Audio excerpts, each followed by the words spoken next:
Je vous retrouve dans cette vidéo pour voir comment représenter une suite définie par récurrence. Vous vous souvenez, une suite définie par récurrence, c'est une suite dont on a besoin de connaître les termes précédents pour calculer le terme actuel. Et nous allons voir ça à l'aide d'un exemple, avec la suite U de n définie par U de 0 égale 7, et pour tout n entier naturel, par U de n plus 1 égale 1 dixième de U de n au carré plus 1.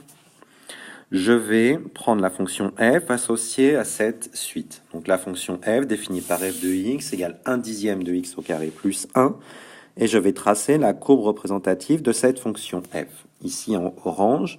Et je vais aussi représenter la droite d'équation y égale x. Donc le point de coordonnées 1, 1 appartient à cette droite, le point de coordonnées 2, 2 également, le point de coordonnées 3, 3, etc., etc.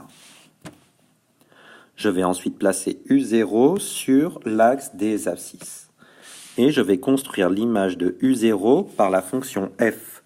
J'obtiens donc ainsi f de U0, c'est-à-dire U1.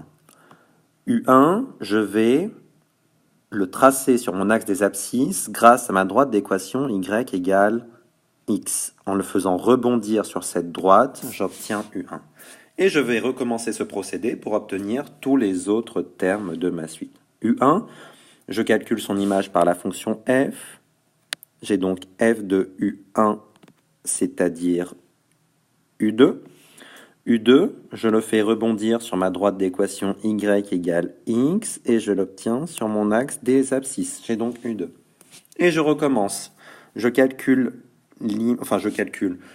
construis l'image de U2 par la fonction f. J'obtiens donc f de U2, c'est-à-dire U3. U3, je le reporte sur mon axe des abscisses grâce à la droite d'équation y égale x. J'obtiens U3, etc., etc. pour la suite.